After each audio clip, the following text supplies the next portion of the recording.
Hello viewers, আমি আজকে একটা ভিডিও নিয়ে আসলাম। কালকে এটা প্রথম পোষ যাত্রা করব। তো কিভাবে কামগুলো করতেছে, আড্ডার মধ্যে যে বড় বড় বোল্ডার গুলো দিতে হয় কিভাবে দিছে, আর পানি বেড়াইছে, পানি বেশি বেড়ায় নাই, যে মানে 8 ফুট 8 ফুট ডিপ করা গেছে। আজকে যে এই বোল্ডার কেমন করে বিছাইতেছে আমি এটা আপনাদের কাছে দেখামো, আর কি প্রসেসত কামগুলো করতেছে এই জিনিসগুলো দেখামো। তো এই কামগুলো যে হইতেছে কি ধরনের করা লাগে আর কি সিস্টেমের করা লাগে, এই গাতার মধ্যে পানিও উঠছে। তো এই ধরনের কাম গেলে আমি রোজ একটা করে ভিডিও দিয়ে থাকি। যদি ভিডিওটা ভালো লাগে লাইক করবা, শেয়ার করবা বেশি বেশি, যাতে অন্যরাও দেখতে পারে। আর নতুন যদি কেউ এসে থাকেন চ্যানেলটা সাবস্ক্রাইব করে দিবা। আজকের যেটা আমার কামের প্রসেস, কালকে এটা যাত্রা করা লাগবো। তো যার ধরে আমি ভালো করে দেখামো যে কি সিস্টেমে কামগুলো হইতেছে। তো ভিডিওটা যদি ভালো লাগে লাইকটা করবা। উপরে যে মাটি ফেলা গেছে এই মাটিতে কমপ্লিট মানে 4 ফুট করে কাটি সাইড করে দেওয়া গেছে। তারপরেও কতটুকু ডিপ করা হয়েছে, তারপরে 8 ফুট ডিপ করা হয়েছে। 8 ফুট ডিপ করার পর যে এই বোল্ডার গিলে দেওয়া হয়েছে, বোল্ডার গিলে যেটা পানি দেখা যায়, এই পানিতে তলের পানি এটা বেশি পানি বেড়ায় নাই, যেহেতু বর্তমান পানির বোতল নয়। তো এই ধরনের কামগুলো কিভাবে করা লাগে বা কি সিস্টেমে করে এই জিনিসগুলো দেখাইতেছি। যদি ভিডিওটা ভালো লাগে লাইক করবা, শেয়ার করবা বেশি বেশি। আর এই যে পানির মধ্যে যে বোল্ডার কোটা দেখা পাইছেন, এর গ্যাপত আরো ছোট ছোট কপসি দিব, যেটা এতটুক মানে গ্যাপ গিলে মারার জন্য। তারপরে এই জায়গায় বালু মেরা প্যাকিং করে দিব। আর যেহেতু যাত্রার পোষ, এটা তো আর পিসিসি করা যাব না।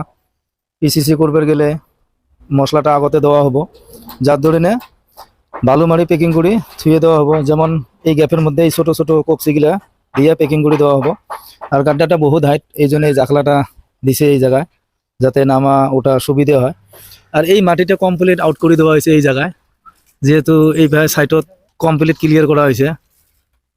আর আমার অল্প ভেজাল আছে, কারণ কামটা গোটায় ক্লিয়ার করবে পাই নাই লেভেলটা। তো যার ধরে আমার দে দে দে দে যার ধরে আমার খালি কালকে টাইমটি আছে যাত্রার টাইম। তো কিভাবে দেওয়া হইতেছে বা কিভাবে কামগুলো করতেছে এই সিস্টেম গুলো আপনাদেরকে দেখাইতেছি।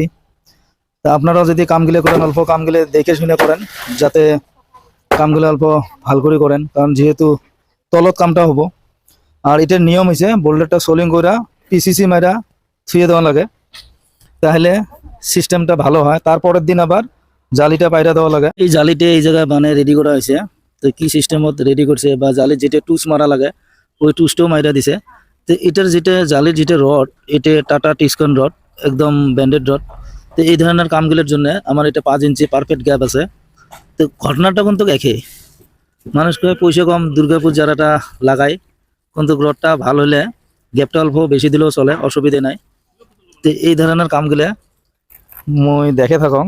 কালকে যাত্রার পোষ হবে, এই পোস্টটা কি সিস্টেমত করা গেছে, এটা রাউন্ড পোস্ট।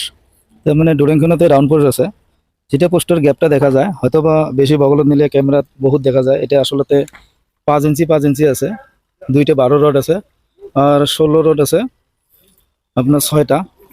এই যে এল মারার পর যেটা এল মারি টুস মারি দেওয়া গেছে, এই টুসটে মারাটা বেশি প্রয়োজন।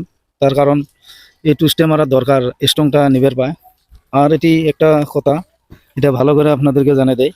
এই যে গ্যাপটা দেখেন আগা পাশা করে রাখা গেছে, তো এই জিনিসটা আগা পাশা থাকলে ল্যাপেসটা মারাত ভালো হয়। তা আপনার যদি পোস্টের মধ্যে কাম করেন একুরের জায়গার মধ্যে রাখবেন না, আগা পাশা করে রাখাটা বেশি ভালো। তো এই ধরনের কামগুলো আমি ছোট ছোট টিকগুলো দেখে থাকি। যদি ভিডিওটা ভালো লাগে লাইক করবা, শেয়ার করবা বেশি বেশি। আর নতুন যদি কেউ চ্যানেলে এসে থাকেন চ্যানেলটা সাবস্ক্রাইব করে নিবা, আমি রোজ একটা করে ভিডিও দিয়ে থাকি।